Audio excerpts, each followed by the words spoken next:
I believe that we're at a moment in time where many of us are, I certainly like to say, I think the optimist in all of us is feeling very positive on the transportation file. For the first time in a long time, I can say that I think today is different. We have a unique blend of alignment, opportunity, and urgency, and here's why. First, the provincial Liberals won re-election in June with a majority and a promise to invest $15 billion over the next 10 years in the Toronto region's transportation. Major decisions about funding for key projects are about to be made. We can't afford to let these exciting prospects be squandered. This historic commitment and new stability at Queen's Park offers us a clear opportunity on the regional transportation file. Second, within weeks, we'll have renewed leadership at municipalities across the region with declared mandates to resolve this issue. In fact, each of the Toronto mayoral candidates has offered a different transit plan for consideration. And third, public transit has vaulted to the top of the political agenda, according to the Globe and Mail. In a recent poll, half the voters named transit as the #1 issue facing Toronto, which is more than twice as many 4 years ago. So the impetus for better transit has arrived. It's a once-in-a-generation opportunity to make inroads in building the foundation of a transportation system for future growth and prosperity. But it won't be easy. Solutions to crippling gridlock are expensive and long-term. We'll have to make tough, informed choices, make them wisely and make them swiftly, for this is a finite opening. The deficit and debt are looming large, with endless competition for limited public funds. Unless confidence is behind the investment in transportation systems and infrastructure, those announced funds could easily fall away. So let's be realistic. Investing in transit infrastructure is not politically appealing. It is prolonged, disruptive, and expensive. And it's long-term. The politician who initiates the project is not usually the one who gets the credit at its end. Decisions around infrastructure investment have lasting ramifications, yet often are the first to be cut from the budget. That must not happen. Too much is at stake. Certainly, real progress has been made. The York subway extension, Union Station revitalization, all-day GO service, Up Express, the Eglinton Crosstown. The big move is beginning to move. Yet there's so much more to do, and we simply cannot lose our drive. For momentum is fragile. Political interference and lack of clarity have derailed plans time and time again. We cannot continue to invest vast public dollars in a system struggling with the basics of regional transportation delivery. Political gridlock causes traffic gridlock. It's been said that traffic is like the democratic process. Every time you think it's going to get moving and take you somewhere, you hit another jam. The battle around the Scarborough subway showed that mess. Political interference happened and governments failed to withstand the pressure to stick with a tough decision. No cost-benefit analysis was evident when the plan was changed to build subways rather than LRTs, and it has been hugely expensive. We have wasted $100 million in sunk cost against the canceled LRT. For decades, political considerations have dictated transit choices. Decisions are too often based not on solid business cases, but on polls. It brings to mind Henry Ford's words. If I'd asked people what they wanted, they'd have said faster horses. The one thing we can agree on is that no one is satisfied with how we're planning and proceeding with transportation in this region. Consider this disheartening fact from a recent Pembina report. Toronto has the highest per capita transit usage in Canada, but the smallest investment in transit growth of any other major city region in recent years. Calgary's LRT expanded 59% in the last decade. In Vancouver, transportation expanded 42%. And the Toronto system, only 9%. Think about it, 9% despite our growing population and demand. The demand is for service and for resolution. We need to make progress and get it right. So that brings us to our report today, Build Regional Transportation Now. Our report proposes actionable ideas to break our crippling gridlock based on this vital question. How can we build a truly regionally focused transportation system that can withstand the winds of political change, that manages those realities to stabilize decision-making?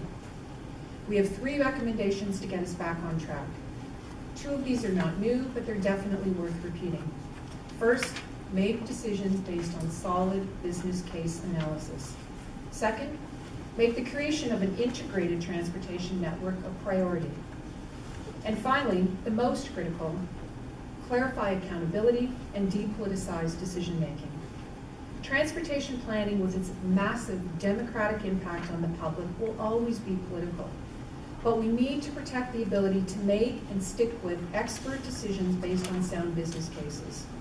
We can't let comprehensive planning be battered by shifting political agendas. Countless transportation plans are debated, delayed, altered, or canceled.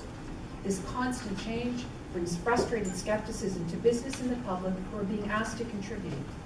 Somebody has to be in charge. As it stands, no one knows who has the final word or when a decision is a decision. We reviewed best practices in managing transportation systems from diverse international city regions. Though no one size fits all, we found it is possible to create long-term regional planning based on sound business case analysis. It is possible to protect sound business decisions from jurisdictional disputes or political ambitions. The truth is that from the boardroom to the bus route, from the political podium to the idling car, we all know that our current system is not working. And while today is not the time to make a final recommendation, it is the time to stress the urgency to get the governance right. Our report puts forward 4 globally proven models that deliver thriving regional transportation that address evolving challenges and survive political change. The options range from improving the status quo to accelerate progress to a fully amalgamated system, either as a provincial crown agency or a special purpose municipal body. The special purpose municipal body could either consolidate all functions into one body or divide responsibility amongst 2. This chart on the screen and in your media package maps them out. For now, I'm just going to discuss 2 examples. Let's look at a special purpose body.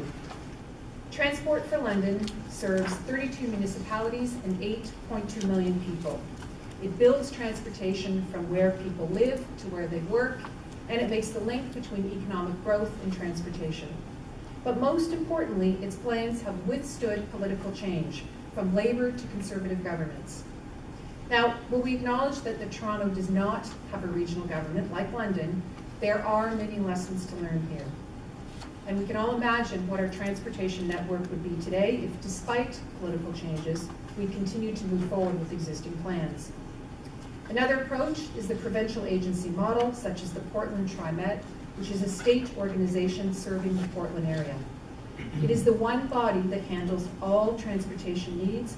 Everything is uploaded to that level rather than having independent or local entities.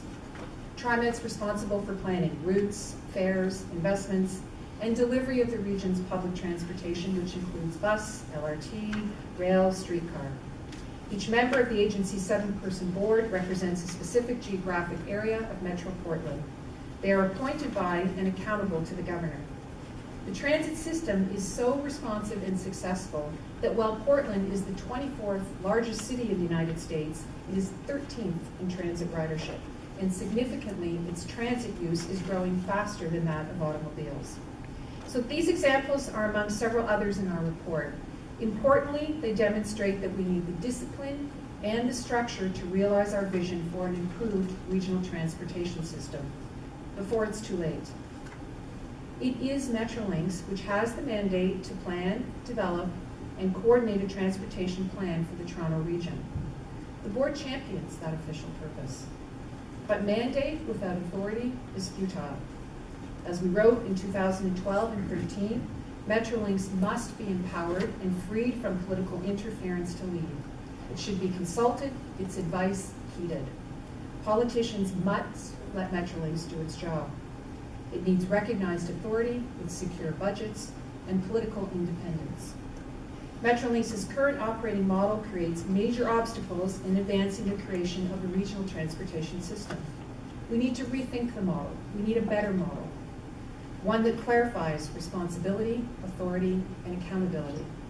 One that enables timely, fact-based decisions and sticks with them.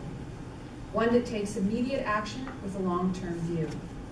We now have a rare opportunity to capitalize on a new political stability and renewed energy.